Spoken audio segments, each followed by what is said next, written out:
What's up, everybody? Welcome back to another episode of Chat with the Artists on Tales from the Soundcheck podcast.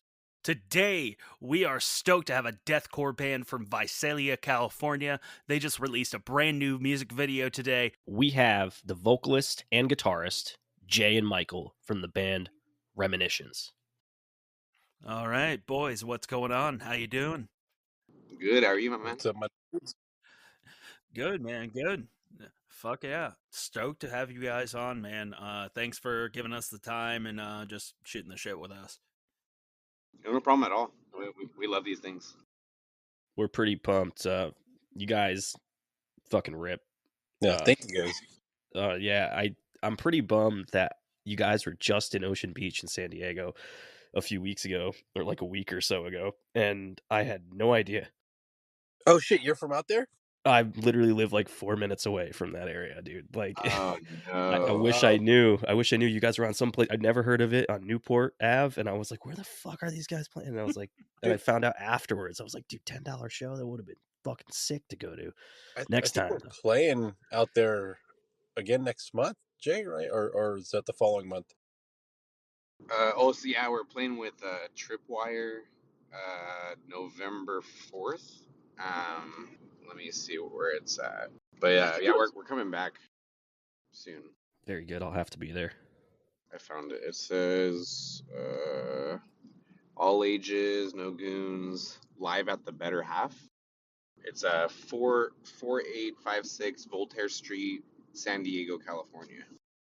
Yeah, even closer to my house. Really? There you go, bro. Yeah, this it's is not too far. this is gonna be crazy. We have like a whole bunch of like locals on it, and that place is already known to bring like a big crowd, so it's definitely gonna be like nuts. That's gonna be sick. That show is honestly like, I mean, you didn't miss anything besides me like falling on my ass, but that show got was tackled. not. It wasn't even tackled. Okay, so I got what I asked for. Let's just say that. I'm on the stage and I'm telling the whole crowd, like, I'm cussing at them, you know, like just literally just trying my best to get them like riled up, you know, and so I'm telling them to, like, you know, show me what they got, prove it right fucking now. And all of a sudden, like, at first I think it's just a person, you know, I don't even know who it is, but a person comes flying from like the abyss, because the lights are blinding me, and I just see like someone's like ass like literally like flying backwards, and it hits my thigh, and I just go flying backwards, and I try to like I got bent hard, and then I got picked back up, and we just like jumped back on it like right with the song on time, and then I find out later that it was the promoter. What the fuck? Even better. Holy shit. That was the best thing that could have possibly happened. That's awesome. Damn. Was he like trying? Was he trying to go ass first into you, or was it just like a thing? His height and the height of the stage, his momentum had to have been him running from like the complete other side of the venue and projectiling himself at me. And there's video on my Instagram and on our Facebook of him like coming at me in slow motion and knocking me down. I'll have to scope it's something. that out, man. Yeah. Holy shit. That whole gotta run check that was just interesting because the third night Jay gets taken by the crowd again. Yeah, I fell a second time. But it's not a good show unless I fall. There you go. Fair enough.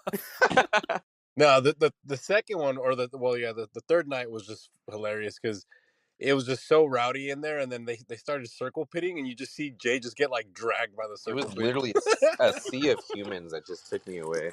Just swept. Hell yeah. But Was that, it like no stage? Yeah, no stage. Oh, the best. I think the last day was in Atascadero, and we've been at Atascadero 4 or 5 years ago, and we went there and we saw people that were wearing like one of our first shirts that we had ever came out with, and we were just mind blown. It was like instead of being like at a bar where everyone's like drunk, this was a coffee shop, and everyone was like hooked on like macchiatos and freaking just going crazy with the energy in the pit, just like cracked out Oh on my coffee. God. And I was like, this is something else. That's He a was giving vibe. free espresso shots. Yeah. Kids just launching Yeah. themselves, man. That's That's probably what that promoter was on. He probably had too much fucking coffee. Dude, there's It's people like, hopping off the coffee state, like the coffee counter. Like, I'm just like, how are they gonna open up in the morning after this? bro. All right, so this is like a regular thing that we do on our show. So this is our shotgun question. So the one I have for you guys, if money was no option, you guys had the choice of any band you could take out, what would be your dream tour lineup? Damn. You Yeah, go let you go me go first, first. Michael. You already know my first ones. Say it. Well, how many bands do we get to pick? Let's say, let's keep it modest. Let's say like a 4-band lineup, Yeah. including you. 4-band lineup. Including you. Do they have to be alive? No, living No. or dead. Okay. Okay, I guess Tesseract, because I fucking love them. Mm-hmm.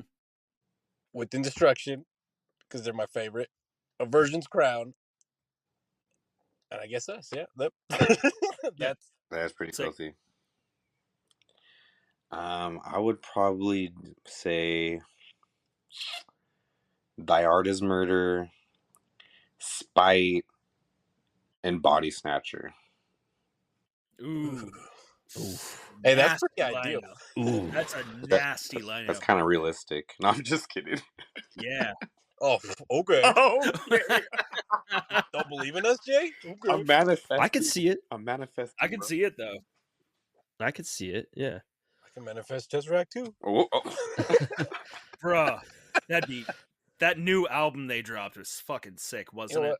I'm gonna call him up to get. Yeah, Michael's been talking nonstop about it.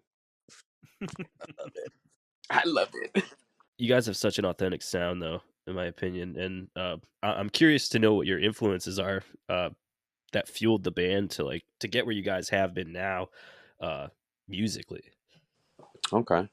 Well, we first before Spotify, so like the Bandcamp days, we had a metalcore EP that we had put out. It had the original sound was a lot more, I guess, like, you know, more guitar riffs, more shreddy. But my vocals kind of grew from that because we just started being influenced by the crowd around us, and the people that we were playing with were playing like just dirty 2-steps. They were playing crazy breakdowns, and we kind of just wrote for the fans that were coming out to like our little baby shows, and it just started to basically turn from metalcore to more like beat down deathcore, and then now I don't even know what to call it. Like it's definitely still deathcore, but we've just taken it up another notch. We've added some steroids to it for sure. Hella. But the influence for sure in the beginning, I can't remember really the metalcore side, what the influences were, but at that time I was definitely into like A Day to Remember, The Ghost Inside, Bring Me the Horizon, you know, just Suicide Silence, basically any sort of band that kind of like was bringing the energy, bringing the speed, the crazy patterns.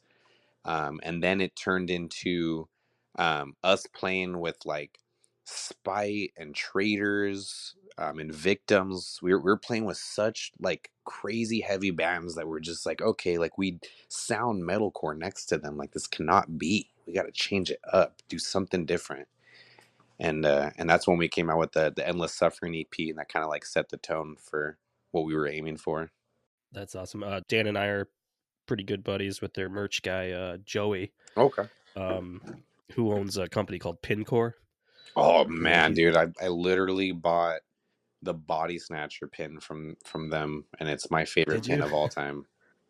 Yeah, he used to be a vocalist in a band in Connecticut when we were all in that scene. Also with your guys' scene, because you guys, I mean, it's so different from where Dan and I are from. That whole scene, like Connecticut, Rhode Island, Massachusetts, New York, New Jersey, they're all like, it's like high school cliques. Is it the same out here? Like if you're in your region of California, if you go somewhere else, because I know it's way farther distances than us, you know, playing in Hartford, Connecticut, and playing a show in Boston. Right. So no, I mean, we've basically been trying to hold down California. We haven't gone crazy like in California, but we haven't really ventured far out of California. We recently went to like Washington for the first time. But every place that we've been in California, like they've just been very like welcoming. And it's crazy because like right off the bat, they'll, you know, sometimes you'll go and play a show with bands and you may not like listen to their discography like right off the bat, but you talk to them and you're like, yeah, I can't wait to see your set and, you know, see how it goes.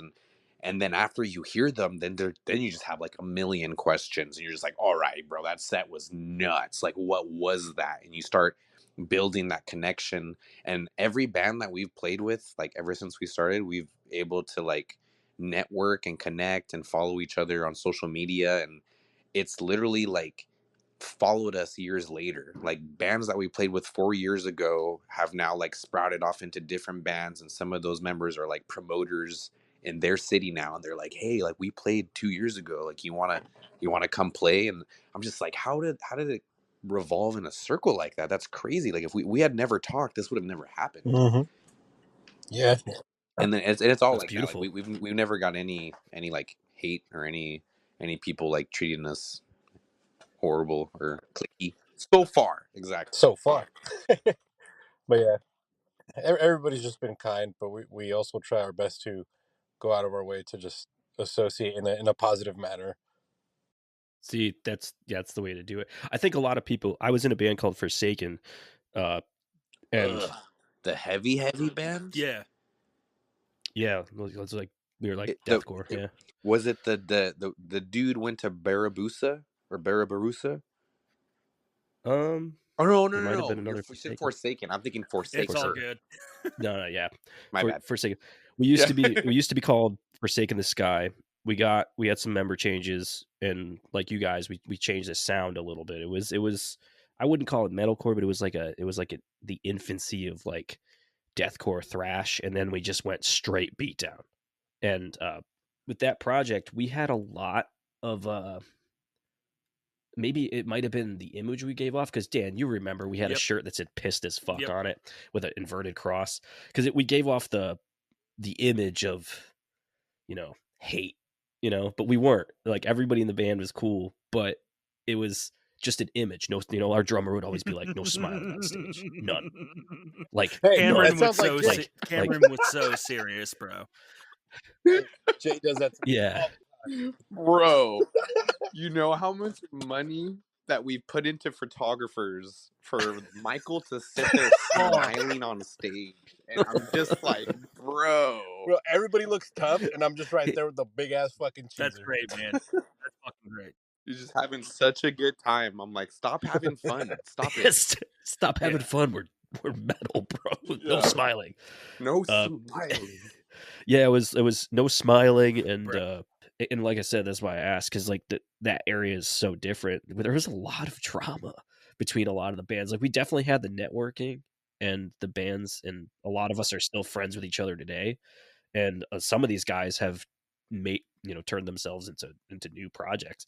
But there was so much drama and bullshit in that area. Dan, you remember like bands just like, Well, dude, like just from the flip side, I'm not going to name other bands, obviously, but like in contrast to the band Dave was in, I was in a band called Ark of the Covenant. We were Oh my god, no. yeah, we were on Face Down. So We were a Wow. Christian band and all of that cool stuff. Like, you know, I'm not going to go into the details of all that, but like basically, like we were very different bands, but we were in the same sonic space musically and like the same scene, and we dealt with that a lot. But like what was cool was like I've been friends with Dave for God forever now. Honestly, like I used to play in another band before Arc that actually used to play with Forsaken the Sky, so I've been around for a while with them. But like, yeah, there's bands that are like cool with it, and then you have guys that take the image so seriously that they go out of their way because you're, you know, of a different belief that like, Yeah. you know, there's something wrong with Yeah. that. But you know, that was also 10 plus fucking Yeah. years ago. So it's definitely changed. The scene's changed a lot, and I think for the better in Yeah. that Well, regard. we still get that all the time, you know, just ever since I named, or actually not even before that. So when Darius did his guest feature on The Reaper, I basically told him, like, you can say whatever you want, like you have free reign, like I don't care what you say. And I really just did not expect what he was gonna say. And the song is just basically this reaper that you're noticing following you, and you know your days are numbered, and you're just kind of thinking to yourself, like, have I done everything that I've wanted to do in my life? You know, is actually it's time? And so I explain it to him, and so he comes back, and his lyrics are about him being like as the reaper perspective, and he says, F God, F God, I am the supreme. And when I heard it for the first time, I was like, oh my God, I'm gonna have to say that. Holy shit. That is Yeah, crazy. And so it that's tough, especially if you're not of the same, you know, yeah, and it belief. was before they had come out with Nothing is Beautiful, and that's when he really made like a statement on like his religious beliefs. And so I kind of I caught him at a weird time in his life where that just came out Sure. like that. And so once the F God was there, I was like, okay, so now we have this like heavy realm around us. You know, how can I keep the heavy realm going? Let me just make this song about, you know, an apocalyptic, you know, day where like the mouth of hell opens, and hell basically is just coming to take everybody. And so I thought of them as the army, as like the unholy ones. And so we named the song Unholy. And after that, then it was just like, okay, we got to keep up this darkness.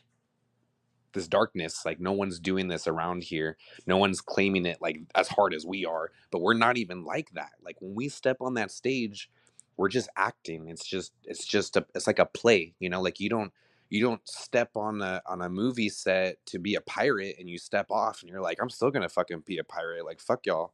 Like, it's just a show, you know. And so I'm up Yeah, there saying exactly. F God, F God, and I'm up there telling everybody, like, I hope you kill each other right fucking now, you know. And but then I get off stage and I'm like, so who has cats here, you know?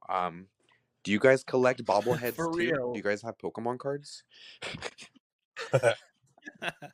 Bro, it's so wild because, like, just from like the few minutes we've been talking to you, dudes, like, you remind me of a lot of guys we hung out with and were in bands with, and they were in these tough ass bands, and they get off stage and they're just complete teddy bears. Exactly. And like that's the thing though, and that's the big thing I think I've seen that was a change was like you had a lot of people that just like I don't know, had an unhealthy obsession with the image of the band to the point where like, you know, bled over into real life, and that's when things can get kind of Oh, weird. dude. But I mean, it's definitely I think since COVID especially a lot of people in the scene became a lot more self-aware or more self-destructive in a sadder way. Right. True. Yeah, you made a joke right off the clip with each other, just like kind of cracking on each other before we started recording, and I was like, "Oh man, that's just like," Yeah, these are our people, man. because like this is a story that's been told on this show before by the person that did it or the person that was there. But one of my old guitar players and my drummer, they're great dudes, but they were volatile. you know, and filthy at the same time. So like if you like I must have pissed Cameron off in the studio at one point, and you know, we were tracking like a 3-song EP or something, and while I was in the bathroom or something, this dude comes out to my car, spreads his whole ass cheek, bare ass, and then on my brand new car wipes his asshole on my steering wheel. And Oh my yeah, Christ. so awful people. Filthy individuals. Great people. Great filthy people. Yeah, but filthy. And I'm driving back and I call him and I'm like, dude, why does my car smell like shit? And they're all just like, all just giggling. So like, I don't know. Not to say you guys do that shit, because those guys are fucking nuts. But like, This was also a different time. yeah, different. Yeah. Well, I think Jay would have kicked me out. I don't think I think the I mean, it's definitely I'll take the blame for what I'm about to tell you, but I'm the volatile one. I'm the guy. That's me. So there was one time our old guitarist was sitting on the couch and I had just got McDonald's and he said something like just dumb. I can't even remember. I was just like, you're dumb. And I grabbed my McDouble and I just threw it at his face, and it hit his face so perfect that it just sounded like the biggest slap I've ever heard in my life. And I was in shock that a McDouble could do that. I was like, he got up and was about to punch me, and I was all, bro, honestly, I didn't know that was gonna happen like that. I should have played baseball. I shouldn't have done this band thing. So that's probably the most toxic thing that's ever happened. That's pretty G-rated, considering, you know. Yeah, that's pretty tame. Yeah, like we both have some stories. I still have ones I haven't told like publicly. Like I've told amongst friends, but like, yeah, dude, like Pretty crazy. It's been worse. I being stuck in a van with those guys sometimes was I think there were some times where people were like, dude, how are you in that band? Like, like, how do you survive? And I was like, you just shut off and play the shows. That's all. Shut down. No that sounds healthy. No, I love those guys. All of them. I know. I'm fucking with you. Oh man. So I kind of had this cool idea. I had some time before work today, and I pretty much just went through your entire discography and like made a few notes, and like just kind of wanted to go over a couple things with you, if you guys are cool with Hell that. yeah. Yeah, of course. Wait, you know what? Okay, no, you cool. Can't. Yeah. No, you go ahead, man. God damn it. I got it, You bro. know what? Actually, no. Well, fuck me. God, fuck you guys. I'm ending this. All right, so you so you had brought up your old EP from 2015, like Dead Life. Yeah. How old were you like when you guys made that? So I'm 31 now. Shit. 26? Okay. Yeah, 26. God damn, Okay, Jay. fair enough. I was gonna say, damn, time flies, man. No joke. Wait, how old are you, Jay? 31. Oh my God, you're old. What are you talking about, bitch? Oh, don't say that. Don't say that. That means I'm Yeah, Dave and I are like I'm a 36. fucking dinosaur. Oh, Jeez. Pepperidge Farm remembers. Jesus. You guys remember when Dave was in a band? Yeah, Pepperidge Farm. Jesus. All right, and then the follow-up to that one was Endless Suffering. Now, like, I listened to this, and Dave, I don't know if you listened to this EP, but it brought me back. I did. It reminds me so much of the stuff that Dave and I are writing were in our bands. It was like such a really similar style. It's so fucking good. Like the mood, the riffs, the vocal delivery, production, y'all fucking just like killed it with that one. I just wanted to like let y'all know. That's crazy too, because you're like on the whole other side of the United States. It's like where our respective bands like left off sound wise. I was just like, what the fuck? This is sick. Yeah, it took me back when I listened to it. I listened to it twice in the last week, front to back, and I was like, dude, this sounds like the shit that this sounds like what we were going for. And so Yeah. it's different time, different place, you know, like literally 10 years or so removed in difference. And yeah, like he said, the delivery, especially the vocals, your production, and just the way you guys compose songs, it really that's the one thing that Dan and I were talking about beforehand. We were like, holy fuck, like these guys are like literally hit the nail on the head of the stuff that we were trying to achieve years ago. Just like, I can't stress this enough. Like, bands, especially now, they have a hard time, I feel like, some bands, especially in this genre of music, where you can have one full piece of music, like, as an album, like, from front to back, and every song, like, ties in, like, even a sonic way, and, like, you guys just, like, nailed it, and I love when a band can pull that off. Thank you. Yeah, seriously. That I Kudos. think the one thing that we kind of, I don't feel like everybody does this, but we had probably played off of those songs for 2 years before we actually like recorded them.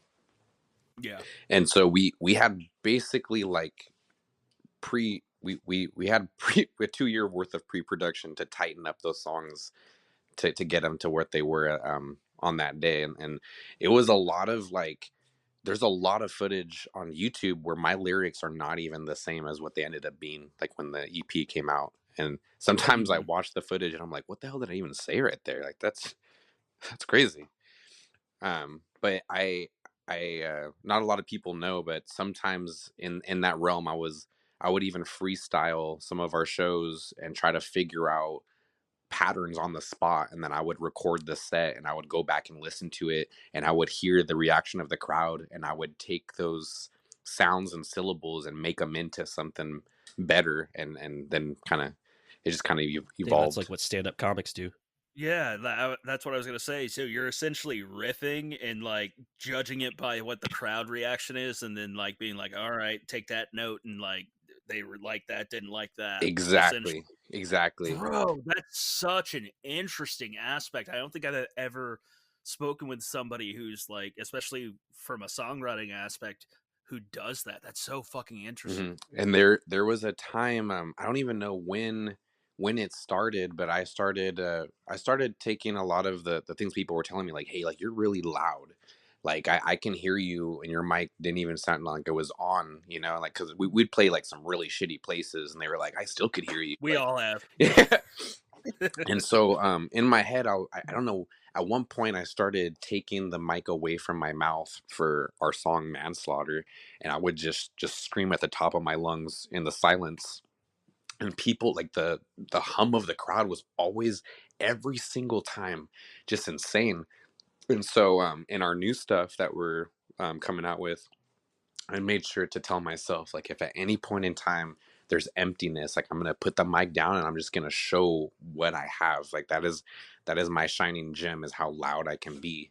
And so it's just paying attention and writing, taking those notes, and really like, you know, sometimes reading all the comments, it really affects your mindset. Obviously, not every comment is going to be positive, but you got to use those negative comments as well as fuel, and be like, you know what, like obviously I'm not going to like turn this whole song around for freaking, you know, Chicken Little 9123334, you know, but you know, he said, hey, like maybe all your songs shouldn't sound the same, you know, like try to do something different. And I might see that as like, you know what, you're right, like maybe I should throw a curveball in there, maybe I should, you know, we should throw a song in there that no one expects from us, because everyone expects us to go heavy, so let's go metalcore again, you know, who knows. Dude, that's so interesting, seriously. And Dave, you know, the first thing I thought of about when he's talking about dropping the mic is fucking Nate. Yeah, we had a vocalist named Nate Hayes. I love that dude. Originally in Forsaken the Sky. He was in another band, a couple other bands. One band called he was in Say Sure, I believe. This dude would put the mic down and just riff like over the crowd. Yeah. And Nate was definitely I'm excited we're gonna have him on soon, but he was probably one of the craziest performers I've ever worked with. The dude, He was the most charismatic Yeah. vocalist in our entire fucking scene, and I will fucking die with that statement. yep, Hell yeah. The dude, the way he worked the crowd. yeah, sounds like what you're doing. So Yeah. that's really Crowd work's super important. yeah, it's a really good trait. Oh yeah. It's like another feeling, especially like if you grow up watching or going to a lot of shows, you know, and then you're seeing your local crowd, but then you're also going and paying to see like going to go on a Warped Tour. When you sit there and it's just a habit of always staring at what instrument you play. Like Michael always be staring at the guitarists. I'm always staring at the vocalist, you know.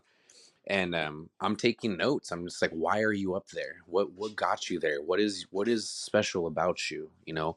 And then I'll watch them just completely like give the best crowd participation I've ever seen. Quality is great, moves are great. I'm in shock, honestly. And even for people that I don't even listen to, like I've seen Black Veil Brides because I was waiting in the crowd to see Beartooth and I wanted to get a good spot. And I'm sitting there from just such a salty position, like I don't like Black Veil Bride. That's freaking stupid. Like for emo kids and girls who love that deep ass voice, you know, like fuck this band. And then I watch it, I'm like, all right, they're good. I can't deny it. Yeah. They got some bangers. That guy's got a voice, whatever. Yeah. Yeah. Sometimes that's just But what you take notes. Yeah, you just take what you can from people that are killing it. You know, like if they're obviously doing good for a reason. So you know, every time you see someone or you play with a band that really like works that crowd or is really good on social media, like go up and talk to them, ask them questions. You know, like really pick their brain and see if you can use it to your advantage. All right. So next up, you guys had Glass Coffin. Came out in like late 2020. Now I'm gonna recite back a couple of phrases of lyrics, and like, yeah, these just stuck out. The agony seeps in like acid. The depression hits like bricks on glass, shattering the walls you built around me. This feeling never dies. Like that is such a hard fucking line. Oh my god, I was Bro, like I can't tell you, I connected with this song so fucking much. Oh man, you're making my cheeks hurt from smiling. Bro, and then like the way you take the song out, I will make sure you die a painfully slow death, suffer endlessly, strangled and slaughtered, beaten, stabbed and crushed, shot and executed without mercy. Like so the fucking way metal. the way you started from like a spot of anguish and just got to the point of like this beginning and end, and the ending just being like, no, fuck Yeah. that. Like, dude, what inspired this song? I have to know. So I've literally tying into what I was just talking to you guys about, obsessing over people's comments.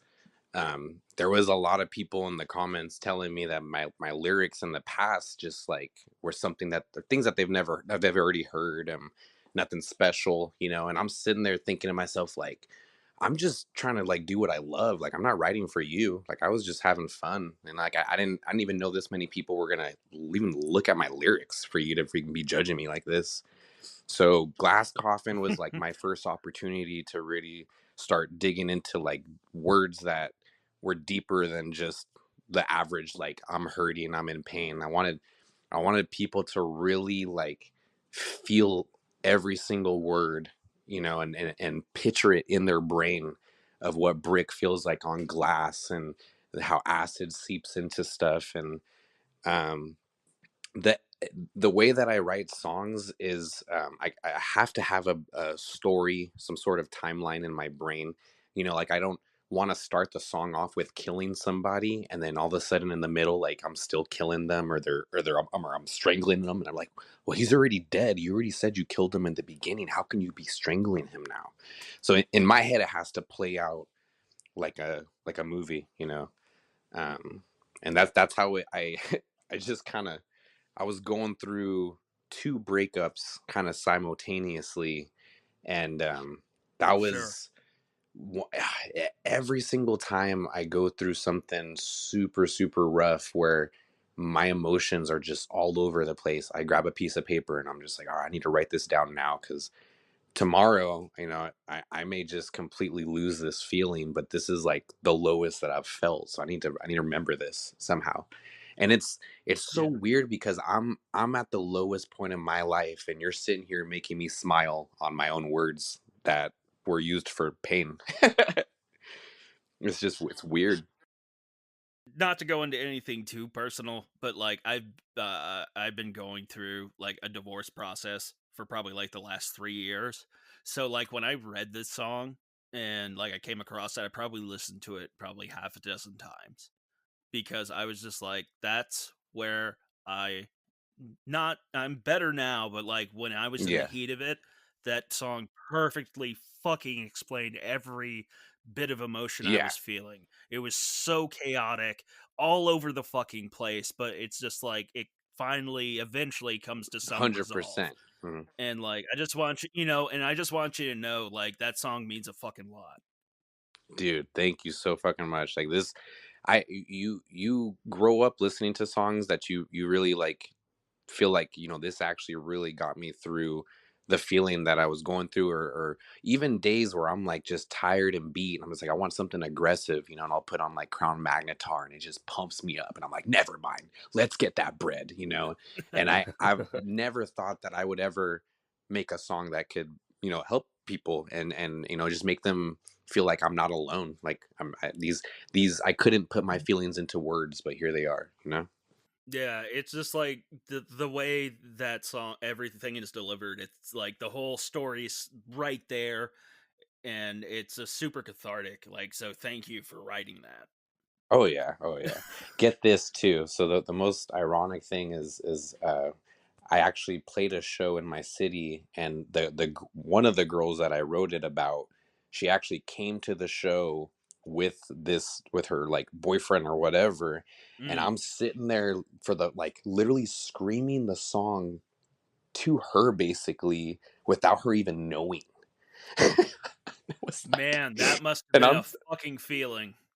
dude, it was I nuts. I couldn't was just like, imagine. and of course, like I'm not gonna put two shots to the back of her head, but that's just like the No, feeling that of I course I not. felt. So, but it was just like so surreal that when I saw her, I'm like, I'm about to scream at you like what you This is did to gonna be a me. good one tonight. Yeah, no joke. I bet you nailed that song that night too. I fucking bet too. That was probably the best time y'all ever played that song, and you were just like, "Fuck you." Dude, straight up. That's fucking awesome, man. Cool. Um, we'll just head on to the next one. So then you had "Unholy" that came out next. This song was fucking hard. I love this song. The video was awesome too. Where'd you guys shoot that? So we had this friend Corey Mayo. He had, I think, a spot in mind in his head, and we were all over the place trying to figure out where to film. And he basically just said, "Trust me." And so we followed him, and we went through this like crazy dirt path. Like it was just pretty. Like, I gave the location, folks. was it you? Yeah, I live there. All Fucking right, Michael, you can take over tag team. You've been here we tagged go. in. So growing up, there was always supposedly it used to be like a burnt down like church or a burnt down like home that was like full of wood and bricks. And so when the house burnt down, all the bricks were left. And I remember people would tag there or just some dumb stuff there. And when we needed a location, I was like, hey, there's this really cool spot. I don't know where it's at, but I kind of remember where it's at. And then the guys just pretty much followed me and we found it and we just started filming. No shit. Fair enough.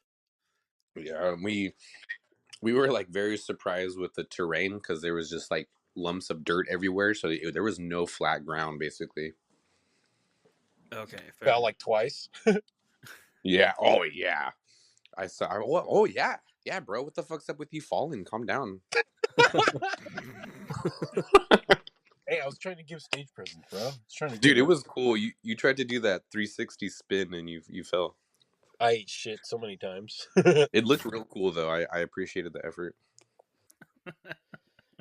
Damn. How are your guys' experience with music videos? Because I know a lot of people have very different thoughts on it. Some people hate it, and some people love it. I think the first time around, first video Mm. with Unholy was very unsettling, and just that's why you can see like we're all very stiff and awkward. Yeah. Except Jay. Jay's just always been like extremely professional and just flows. But the rest of us, like me, I feel like if you look at what I'm doing, I feel I just look like an idiot. Nah, you look badass. Thanks, bro. But it's definitely like it depends on like what your videographer like is, like what kind of attitude they bring to the table. Like if they don't like their job, like obviously you're gonna have a long day. Yeah. But everyone we've worked with has been like super cool. I mean, I've only worked with like 2 people, but lately we've been working with our buddy Travis Cook, and he's just been taking his videography just like to the next level, like every single time we work with him. And he just literally wants what's best for us, and he knows that we're going to promote it like crazy, and it'll help him in the end. So he goes like that extra mile to make sure that like the color in the music video is good, the clips are good, like he'll shoot out random ideas, you know. And he also takes ideas real well. It's, you know, some videographers think they're like, you know, the god of music videos, and they don't take advice, or you know, they may not take your ideas. They're just like, you just point and shoot, I got it, you know. But Travis is just like, I think we just, the music video that we're releasing next week, October 6th, he was just like taking all of our ideas. It was mostly like I guess you would call it like a faux mosh pit, because we were controlling it like 2-step now, you know, like mosh pit now. And Yeah. we were playing the song over and over and over again, and Travis was out there recording, like sweating, running, zooming in, zooming out, like he was going everywhere. So yeah, Fuck that was yeah, cool. man. That's awesome. Okay, so next up we had Glassmouth, where you had Tyler from Sworn In on that. Dude, I love that track. Yeah, that Track track is is amazing. sick. The first thing I noticed in that track was a little bit of a change up from your other songs, but it had like a blackened like death influence throughout the whole thing. I really fucking love that. What was it like working with Tyler, and how'd that come to be? It was super random, to be honest. So because I'm on social media basically 24/7, I jump from app to app, because some memes don't always go to every other app. Sometimes I'll find memes or ban info that's only on Twitter specifically. So I was on Twitter during, I would say, the COVID times, the Yeah. COVID age. And Tyler was he posted like, I'm doing guest features right now. I need an inhaler.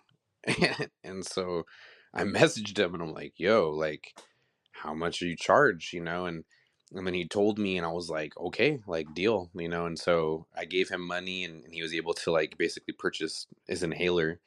And we kind of pieced together the idea of the song of just like someone, running your name through the dirt, and they have a glass jaw and you're just about to shatter it. And it was supposed to be called Mouth of Glass, and his lyrics ended up being Glass Mouth. And so he was just like, you should just name it Glass Mouth. And I was like, I just came out with Glass Coffin though, dude. Glass Coffin, Glass Mouth, like what is this, Glass Leg? Like what are you asking of me? But it already sounded cool, Glass Mouth, so we just ended up going it with that route. And he doesn't do visual features of himself for music videos, is why he wasn't technically like in the video, but Sure. it's okay. That's fine. I get it. My band shot a video for a song where we had I think it was the singer from this other band called Creations. He featured on it. We got the recording Ooh, and everything. But yeah, we played with them. Indian. They're sick. Yeah, they're super heavy, super positive band, but yeah, super heavy for sure. You guys should make an album called Glass. Just every song is a different God damn glass it. body part. God damn Or just it. call it Yes. Unbreakable. Oh no, My Children, My Bride already did that, right? Yeah, yeah, they did. They did. Yeah. Long time ago too. Yeah, it was a while ago. You guys are fine. You're fine. Statute of limitations, Yeah. right? All right, and then last but not least, we got Bad Blood 2. Now, first off, I just have to compliment because not enough bands do this anymore because it was very common in the early 2000s in You're deathcore. gonna say the movie clip? Bro, listen, Hey, shut up. yo, the fact that you clipped Alpha Dog, that's a Yes, classic fucking dude. scene, my dude. Thank you, bro. Nobody understands how underrated of a movie that fucking movie is. No one knows where it comes from, and they always ask me, and I'm like, have you been living under a rock? Some people just weren't into that shit, man. They get so hyped on it, and it's amazing. The real ones fucking know, Exactly. bro. And Exactly. like, and also the video gives me like fucked up Dexter vibes. I fucking love it. Yes. I love when like me and Michael set out to do something specifically and we have these influences and then people like you give us the feedback and you just hit it like nail on the head right there. Like the music video that we're about to drop has like heavy Amir solar flare homicide vibes. I mean, we Fuck really yeah. wanted to go with like that kind of greenish yellowish saw vibe, you know, and that's we post a clip of it and some dude's all, bro, I'm getting hella Amir vibes, and I'm like, yes, fuck yes. Fuck yeah, man. Michael, I want to know, since Dan and I are gear nuts, what's the rig? What are we running? Oh man, so I'm a huge fanboy of Line 6. Shut the fuck So- up. insane mode, bro. Insane mode, yeah, yep, just crank it up. But no, I've never really ever like had money to be able to afford anything, and so like I remember just seeing a little Line 6, little like one speaker, almost broken, and it had the metal like tone, you know? And that was one of the first like things that I picked up when I was younger, and I ended up finding out that there was a Line 6 freaking Pot HD, and I was like, whoa. And then I started finding out that other bands are using it, and it blew my mind. So from there, right now, my current rig is a Helix rack, and then I just use a Mesa cab, and I use a Crown amp. And it's very simple, but like, I love it. There's nothing that can go wrong with it. I've gone through an Axis FX3. I have the Quad Cortex, but honestly, I always go back to the Helix. Dude, that's awesome to hear because like I've been like putting together a rig, but I want to do a hybrid rig because I just love having a real tube amp too much, but I want to utilize both. But I've been looking into the Helix for a while, and just compared to everything else, it just has way more input output options as far as like just getting really fucking nerdy with it, and that's right up my alley. Yeah, dude. It's super affordable Yeah. too. So like when I got it, like, dude, like this was back when it first came out, which I think was 2000, what, like 14 like or that, 15. And all they had was the rack. So I was like, dude, I got that in payments. I barely had gotten my credit to exist, and I was like, I qualify. Fuck yeah. Fuck yeah. That's a great feeling. Debt feels so good. Yeah. So I got it, and I was like, oh my god, I sold my Pod HD, and but one thing what I was gonna say about the affordable thing, like that the rack was a little pricey, but a year later or like a few years later, they released the Helix Stomp, which does everything the rack can do, but now it's in a foot pedal and it costs like $500.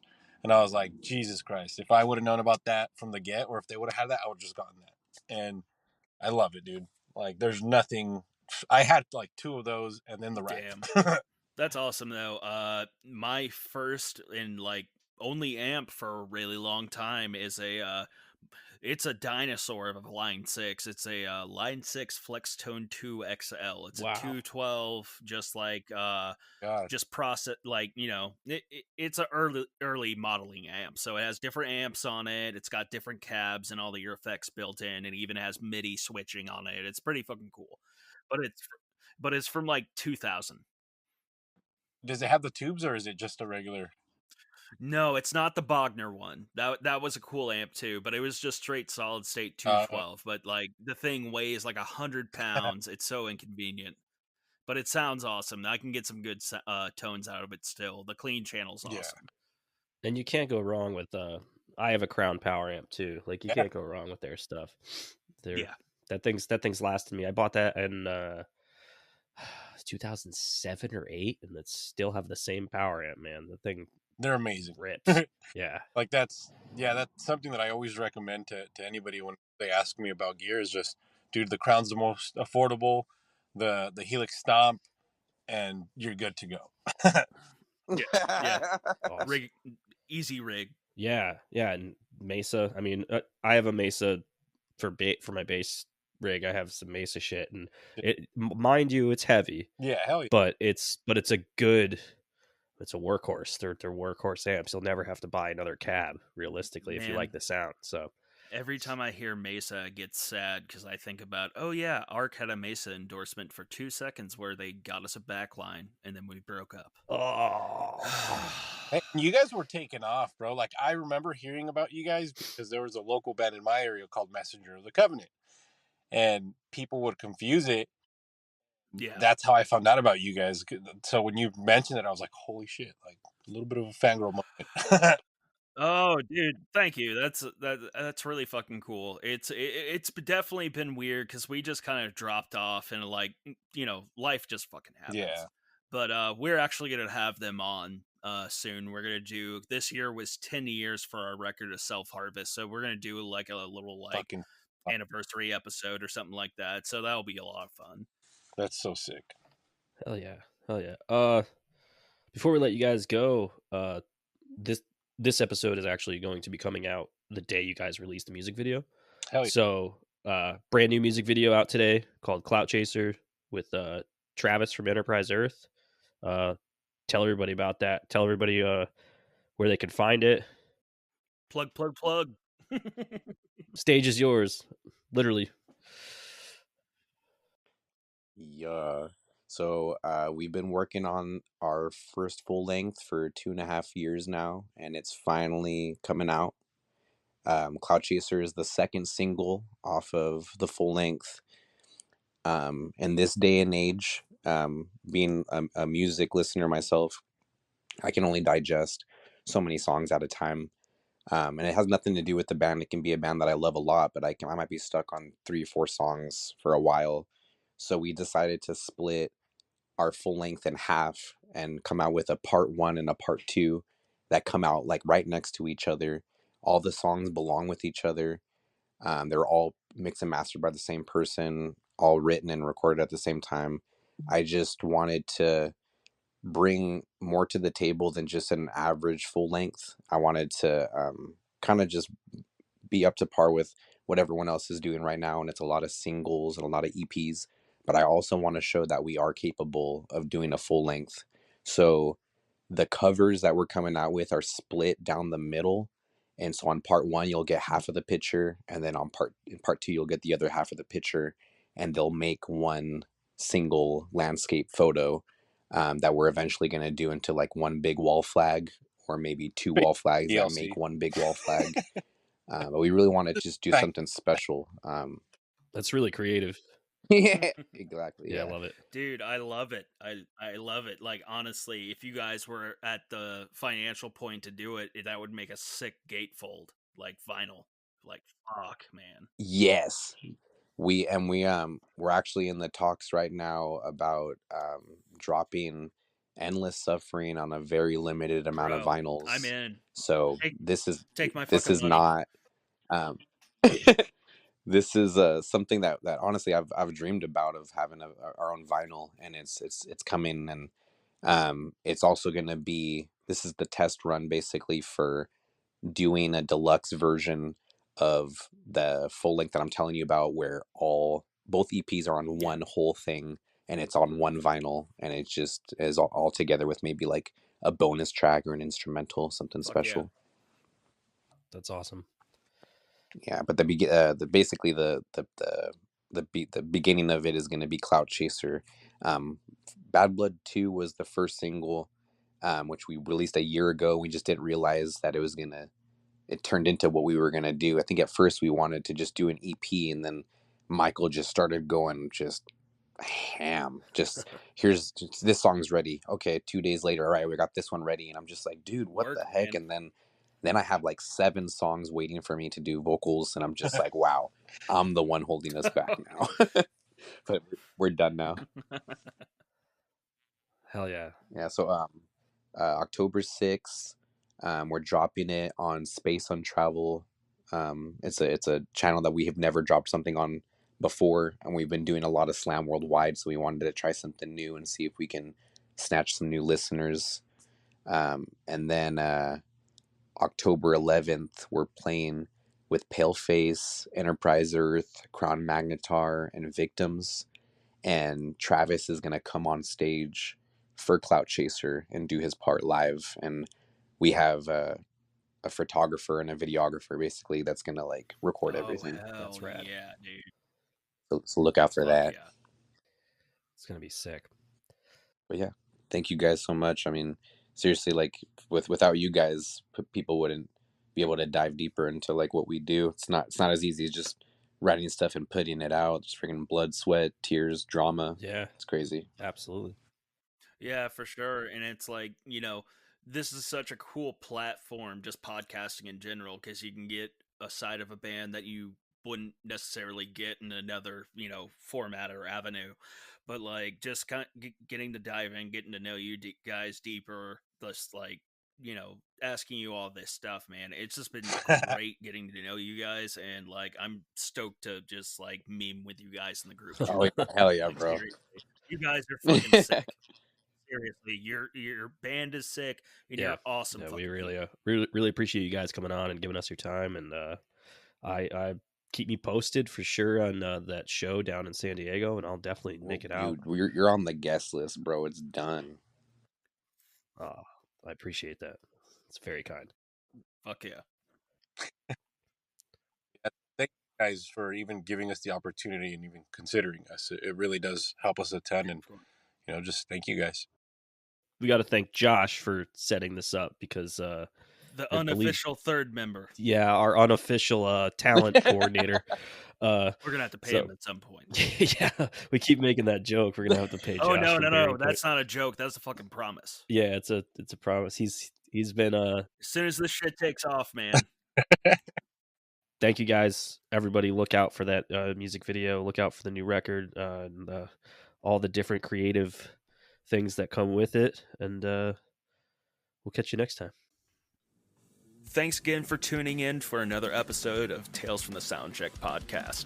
Follow us on Instagram at Tales from the Soundcheck Podcast, and listen on Spotify, where you can follow and rate the show. Don't forget to hit that little bell and subscribe to our YouTube channel for full episodes and future exclusive clips. If you have any comments, want to chat with us on the show, or have your band featured, please DM us or email us at talesfromthesoundcheckpodcast@gmail.com. Thanks for listening. As always, check out some brand new music. This track is called Clout Chaser.